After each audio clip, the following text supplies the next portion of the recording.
Hello, Tara here. We're here with Not by Sight. We're on chapter 5. Jack Benningham gave Grace some mental whiplash. It's like, get out of my house and get out of my property. And the next day he's like, never mind, be my chauffeur. And she's like, okay, I guess. It's the best option I've got. And he thinks that she's a spy, and we're just going to have to see how this all turns out. She found Mrs. Vance seated at the kitchen table when she returned to the gatehouse. Well, I've been hired by Lord Roxwood. Still dazed from her interview, Grace couldn't keep from smiling. Edwards had taken her outside afterward to see the beautiful, shiny blue Daimler parked in the attached garage. As his chauffeur, she added, I'm to drive him wherever he wishes during the morning hours each day. He's given you a post? Mrs. Vance looked stunned. But where will you stay? Her brow furrowed. Surely your family won't approve. You should ask your father. Grace's smile slipped. I'm to remain in the Women's Forage Corps, where I'll work in the afternoons. At least that's what Mr. Edwards said. Ha! Mrs. Vance puffed up like a tea cozy. And I suppose he thinks he's in charge of the WFC now? Her eyes narrowed. I'd like to know why his lordship would hire you as his driver. Surely he must have a capable servant to perform the task. Worry clouded her features. Grace, did something else happen yesterday at the manor you haven't told me about? Disturbed at having to tell a lie, or worse, to explain the full truth of her encounter, Grace said merely, I assure you nothing inappropriate happened. Oh, of course not. Mrs. Vance turned the color of rose hips. I just find this all so odd and very high-handed of his lordship. Please don't take this unkindly, Grace.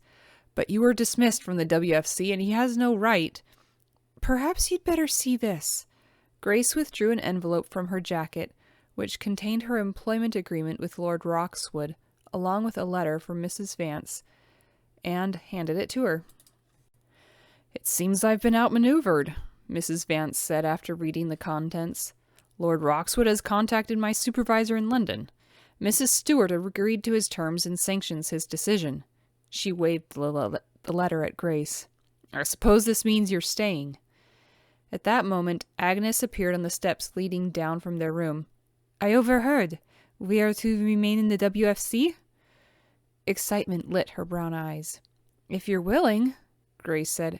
Oh yes, Miss Grace, she said with a smile. I know you didn't expect this turn of events, Mrs. Vance, but surely your happy Agnes will remain, Grace said, and I promise to do my best working in the afternoons. She offered her most beseeching smile. Please, ma'am, I'd like your blessing. I won't argue about keeping Pierpont. She's an excellent worker. Mrs. Vance eyed them both. All right, Mabry, you've got my blessing, so long as you make the effort. Thank you!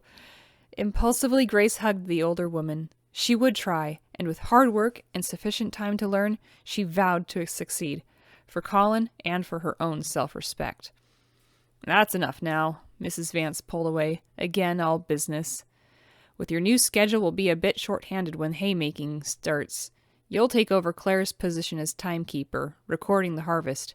You can work on reports during the morning hours before you leave for the manor. She paused to glance at both of them. Now both of you, into your uniforms and meet me at the barn. Grace, you and Claire are going to take those pigs to the butcher, and this time, no mishaps.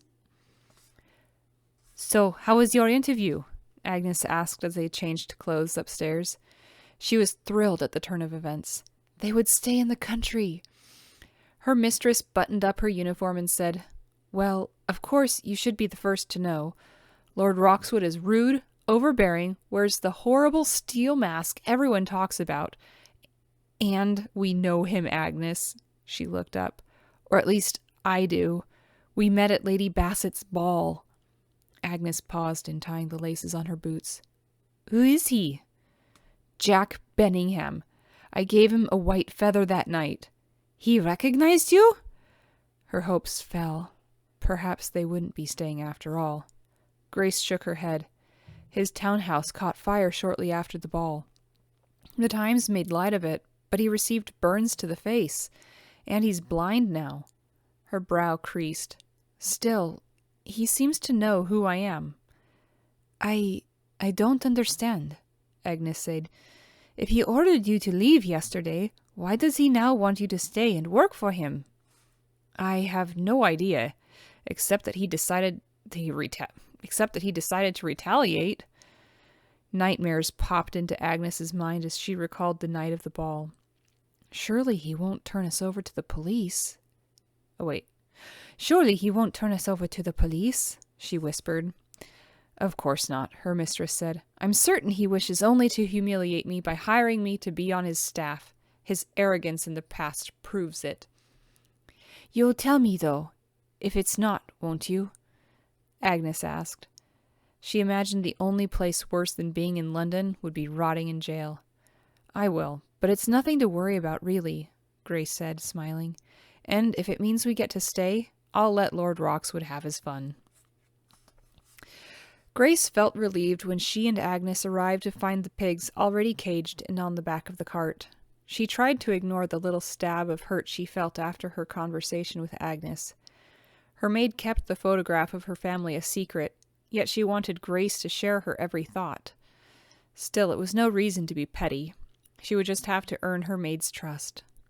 Mrs. Vance hailed Agnes to follow her into the barn, while Grace was left to approach Claire. Expecting the usual caustic remarks, she was surprised when the woman remained quiet as she checked the latch on the cage. Nor did Claire make eye contact as they both climbed up onto the seat, and Grace took the reins, urging the team forward in the direction of the village. Silence continued to pass between them, and Grace grew more uncomfortable. Ignoring the noisy pigs in the back, she occasionally glanced over at her passenger. Claire sat rigid, looking straight ahead. Grace couldn't tell if she was angry or bored. Finally, unable to stand it any longer, she opened her mouth to speak. Claire had the same idea. Why did you take the blame for me yesterday, Mabry? Surprised at the direct question, Grace realized she'd been called by name, and not the hated term Duchess. It seemed the right thing to do, she answered, then shrugged. I may not have let the pigs loose, but I'll be the first to admit I'm less than fit for this kind of work. And in the barn, when I looked at you, She turned back to the task of driving the horses. You what? Claire demanded. I realized we all probably have secrets we don't want others to know. She turned to meet Claire's gaze full on. And by the looks of it, Danner, your secret seemed dire. Am I right? Claire didn't answer. Grace gripped at the reins and concentrated on the road as the cart went over a shallow rut. Then she felt a hand press against her sleeve. Thanks, Mabry. I owe you. At Claire's sincere tone, Grace almost smiled. She tipped her head in acknowledgement. You know, Danner, I didn't make much progress digging a trench the other day. I'm sure there's a smarter way to go about it, but I haven't a clue. She darted a glance in time to see Claire's smile. The woman was quite pretty when she wasn't making faces. I can probably help with that, Mabry. Once the pigs were successfully delivered to the village butcher, Claire and Grace spent the next few hours finishing the drainage line alongside the north field. A good day's work, Claire said when they finished. Using the back of her sleeve, she wiped at the grime and sweat covering her face. An extra pair of hands helps, Grace said as she leaned against the handle of her shovel. She felt exhausted. Her fingers ached, and her soggy uniform chafed at her dampened skin. Yet she was proud of her accomplishment. Not only had she pulled her weight for a change, but it seemed she'd formed a truce with Claire Danner.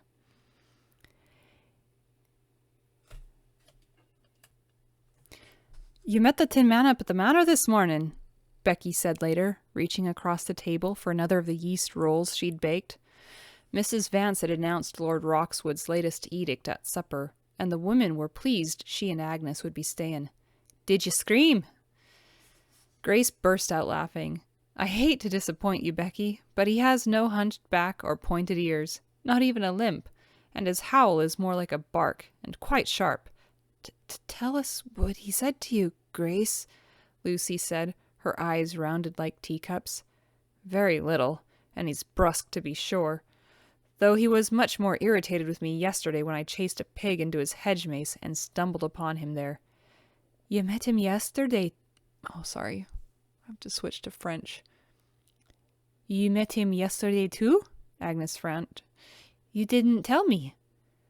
But at least I did tell you about him, Grace countered. To the others, she said, considering what happened afterward, it seemed unimportant. She darted a glance at Claire, who dropped her gaze. Everyone but Becky seemed satisfied. Well, we're all here now, and we want to know everything. Choosing her words carefully, Grace relayed the events inside the hedge maze. I didn't know he was blind, Becky said after she'd finished. His scars must be horrible. Yes, well, the man is formidable with or without them, Grace said, feeling uncomfortable in discussing the intimate details of his wounds. They volleyed her with more questions. What did the inside of the manor look like? What kind of automobile would Grace be driving? They even insisted on a full description of Lord Roxwood's mask. I think you must have impressed him, Lucy said at last. He wouldn't have asked you to be his driver otherwise. Perhaps you're right. Grace didn't share with them, as she had with Agnes, her connection to Jack Benningham. Aside from his wish to take a turn at shaming her, she had no idea why he'd changed his mind and hired her. Hopefully, the coming day would reveal his motives. The next morning, Grace arrived at the manor promptly at 9, anticipating her first day driving the Daimler. Knowles answered her summons, looking down his beaked nose at her just as he had the day before. Is he ready? She asked. You will please await milord in the foyer. Once inside, Grace took the time to observe more of the house. Like the manor itself, the interior decor was tasteful and not too pretentious. Floral carpeted steps ascended to the upper landing, and white and burgundy striped paper covered the walls, accentuating the polished oak banister. Gray marble floors reflected colored light as the sun penetrated 2 stained glass windows along either side of the front door. A brass umbrella stand stood beside one colored pane, and an exotic palm in a Chinese vase beside the other. It was lovely. Having seen Lady Bassett's posh surroundings, she much preferred the elegant simplicity Roxwood had chosen. Miss Mabry? His unmistakable voice sounded at the top of the landing. As he descended the stairs, somewhat arrogantly, she decided, his long legs appeared first, clad in winter-white linen with turn-ups or cuffs, and brown leather shoes. What kind of staircase is this where his legs just appear? I don't know. Maybe it's from the side. I don't know. Next, his lean torso and broad shoulders. There's those broad shoulders again. Garbed in a matching white blazer. Beneath the jacket, he wore a brown striped waistcoat and a jaunty yellow tie. The last of him came into view when she spied his gruesome covering. Grace froze, air trapped in her lungs. While she no longer felt an urge to scream, the sight of the mask with its macabre steel veil still disturbed her. The man and his scars seemed much preferable to this inhuman-looking creature. Lord Roxwood, she said, letting out her breath. The clock in the hall chimed the hour. And right on time. He continued his descent, then walked unerringly across the marble floor to stand beside her. I had thought you might flee with your life. It takes more than a few harsh words to scare me off, sir. My lord, Knowles leaned in to whisper. Grace glared at him. She might work for Lord Roxwood, but she wasn't going to call him my lord. As a suffragette, she knew equality must start somewhere, and right now seemed the perfect time. A brave woman, then, said the towering man in the mask. Grace thought she detected humor in his voice. I trust Edwards gave you a brief orientation yesterday. Have you brought the Daimler around? It's parked outside. Shall we? Grace led the way to the car and slipped in behind the steering wheel. She watched Lord Roxwood descend the steps, noting just as he had in the hedge maze how easily he navigated without the use of a cane. Once he'd reached the driveway, he stood beside the car and waited. With some impatience, he said, "I have done my bit in hiring you as a chauffeur, Miss Mabry. Now you must do yours. My door, if you please." So it begins. Pursing her lips, she exited to go around, and opened the rear passenger door. "I'm sitting in front." Her annoyance turned to alarm. "But I'm sure it's not the way things are done." "It's the way I do things." His tone brooked no argument. Somewhat flustered, Grace complied. She'd only just returned to the driver's seat when he said, "Miss Mabry, I do not wish the cars top down. Who gave the order?" "Why, no one. I mean, with such a beautiful day, I thought—" She'd collapsed the top before bringing the car around from the garage. "I thought you might enjoy the warmth of the sun as we drive." "In the future, you will leave the top intact. Now please replace it and hurry. The morning's nearly gone." Grace took a deep breath. Was he always this autocratic? She did as he commanded. "Do you have a particular destination in mind, sir?" she asked when she'd finished and slipped back behind the wheel. "Something close to home, I think." He raised an arm to rest against the back of the seat. "I wish to test your driving skills before we go too far." "I assure you I'm quite capable." "Yes, I haven't forgotten about my roses. Turn right just beyond the gatehouse. We'll travel north along the perimeter road of the estate." Grace said a prayer for patience as she eased the car forward, making the turn. Soon they were traveling a dirt road with surprisingly few ruts. "Describe yourself, Miss Mabry, so I can at least envision to whom I'm speaking." Grace's jaw dropped. Didn't he already know? "I'm of average height for a woman," she said cautiously after a moment. "I've red hair and green eyes and a bit of a pointed chin." "Truly?" She glanced over to see him turn toward her. Seized with dread, Grace felt certain he was about to confront her about the white feather she'd given him. Then he would fire her and send her back to London. Why are you at Roxwood?" Jarred by the unexpected question, she said, "I told you before. I was sent here to work for the WFC. "And your family? Do they live in London? At our first meeting you said you recognized me. Have we met before?" He didn't know? Grace gripped the wheel and turned to him, recalling the scene of his rage inside the hedge maze. Why then had he been so angry? "Not too difficult a question, I hope." She wet her lips. "Everyone knows you're Viscount Wallingford," she answered carefully. "I've seen your photograph many times in the newspapers. And yes, my father lives in London." "Is there a Mrs. Mabry?" Grace shifted. She didn't wish to speak about her beloved mother with this stranger. "Why do you ask so many questions, sir?" He turned his head slightly. "I have been convalescing in that house for 3 months without a shred of stimulating conversation. Please, humor me, Miss Mabry." She swallowed. "My mother died last year of tuberculosis." "Any other family?" Why had she expected condolences from him? "My brother fights in France," she said, pride in her voice. "I also have an uncle in Dublin, and several cousins scattered throughout Britain." She paused, then added, "My aunt in Oxford." "You don't sound enthused," he said. "I gather this relative is not your favorite?" "Aunt Florence isn't a bad person. She's just forthright in her opinions on how young ladies should behave." "Is she married?" So many questions. Grace decided it was her turn.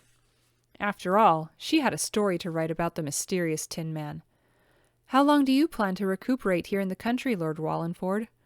"I'm asking the questions today," he said. "And out here, I prefer Roxwood, if you don't mind. So, is she?"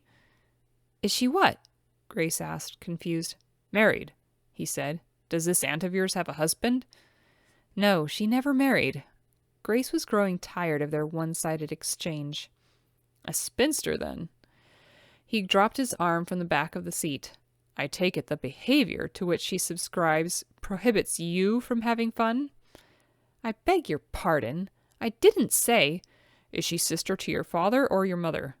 My father, but I don't see why... What does he do for a living? Lord Roxwood! Grace brought the car to a halt. I understand you've been without company a long while, but this stimulating conversation you seem to think we're having is all on your part. I haven't gotten a word in for all of your questions, none of which has to do with my driving skills. She felt like an insect beneath a microscope. I apologize, Miss Mabry. I'm merely curious. He leaned back against the seat. Your driving skills seem adequate enough.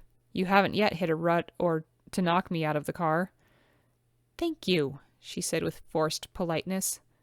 Where are we now? Grace surveyed the landscape.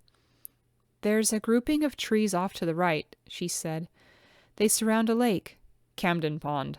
Look for a dirt track coming up beside a large ash tree. It will take us directly to the water's edge, so remember to brake. Grace rolled her eyes. She soon spied the large leafy tree and a wide dirt track beside it. Taking the turn, she brought the Daimler to a stop within a few feet of the bank. You didn't answer my question, Miss Mabry. What is your father's occupation? She struggled for patience. He's in the tea business and the owner of Swan's Tea Room in London. Is he from London? Dublin, if you must know. He came to Britain when he was my own age of 20 and started working at the docks. He came to know men in the tea import business, and after years of hard work and establishing the right connections, he was able to invest with others in a large tea plantation abroad. I imagine he's a rather affluent tradesman, then. If you mean is he wealthy, the answer is yes, she said tersely. And when did he open this tea room of his? The man was relentless. 7 years ago, she said wearily. A few years after my father bought his own tea distributorship. Since he loves all varieties of tea, he opened Swan's as a way to share his passion with others. He plans to expand the franchise and build 4 more tea rooms across London. Now, sir, do you wish to cross-examine me further? Perhaps you'd like to go to Swan's in London yourself and corroborate my story. Not my sort of place. He spoke with infuriating calm. I much prefer the club atmosphere, playing cards and sipping on a glass of 12-year-old Scotch. No truer words, she thought, recalling his exploits from the newspaper. Jack Benningham was hardly one to enjoy a proper tea. Does your father entertain much? Grace felt like screaming. Swan's keeps him extremely busy. Shall I take you back to the house now? She felt desperate to be rid of him. Perhaps you'd care to get out and view the pond. His suggestion startled her. Why, yes, very much. You don't mind? Go ahead and turn off the car. Grace set the brake and pressed the engine's kill switch. Then she exited the Daimler and went around to open his door. You go ahead, Miss Mabry. I'll wait here. There's no breeze yet this morning, so you should find the water smooth as glass. Stymied at his indulgence toward her, Grace thought he might regret having asked so many questions. I won't be long. She walked to the bank and surveyed the pond. He was right. Without a breeze, the water stretched outward like a mirror. She could see in it the perfect reflection of the trees, tall and unmoving, along the opposite bank. The mirror distorted as a flock of colorful ducks swooped down to skid along the glassy surface and land with a splash. They ruffled their feathers and swam for a patch of reeds near the opposite shore, quickly acclimating to their new gathering place. She smiled over their antics and turned to call out to Lord Roxwood, intending to share her discovery, then realized he wouldn't be able to see them. I heard the ducks, he said when she'd returned to the car. Are they poachards? The shovelers are common this time of year as well. I have no idea, she said. They had many of the same colors, browns, creams, a few with green heads. Several were a dull brown. He crossed his arm. Miss Mabry, surely you know the difference between a northern shoveler and a gadwall when you see it? She sensed his jeering expression behind the mask. I've lived in the city all my life, sir. Perhaps I could offer you instead the differing species of street pigeons." He didn't answer her. Instead, he said, "My brother and I sometimes took our small boat out here to fish." Grace heard his pensiveness, but the mask hid his expression. She imagined two young boys on the water with their fishing poles, each hoping to catch the bigger prize. More than a year ago, the Times had reported the drowning of his brother in Serpentine Lake at London's Hyde Park. Hugh Benningham was in a boat then as well. "Did you spend much time at the estate?" she asked. "Hugh and I spent our childhood summers here." His voice sounded hollow. "Miss Mabry, I believe I've had enough country air for one morning. You may return to the house now." Of course. Using the car's throttle and crank, she brought the engine back to life. He said nothing as she drove the car back in the direction they had come. Lord Roxwood's first outing after being cooped up in the house for so long had doubtless tired him. His earlier rapid-fire questioning still disturbed her. Grace understood natural curiosity. As a writer, she had it in abundance. Yet he'd seemed insistent, demanding to know as much about her as possible. Why? She felt certain now he had no knowledge of her being at Lady Bassett's ball. Still, he'd asked so many questions, about her father in particular. Patrick Mabry had never been introduced to any of the Benninghams, nor did he expect to be. Despite the privilege of Lady Bassett's patronage, a self-made Irishman, even a wealthy one, didn't travel in the same circles as an earl of the realm. Returning to the manor, Grace stepped from the car and was surprised to see the sun almost directly overhead. She checked her watch and saw 3 hours had passed. Was the pond that far away? I don't know, that doesn't seem like it should have taken 3 hours. She moved around to open her employer's door. "Shall I call for you again tomorrow?" "It's what I pay you for." Again, his surly self. Lord Roxwood exited and began mounting the steps. "Oh, and Miss Mabry," he called back, "while you work for me, please notify Edwards if you decide to leave the estate. There may be times I require an afternoon outing." How he enjoyed being lord of the manor. "Very well," she said, holding her temper. As she watched him continue toward the front door, where the sour Knowles awaited him, Grace reminded herself of the reasons she'd taken the post. She also said a prayer for patience. Because if her morning with Lord Roxwood was a sampling of the days to come, she would need it desperately. Jack is not being very subtle, trying to figure out what is up. Dude, if you're supposed to be in the business of catching spies, you're going to have to do a little bit better.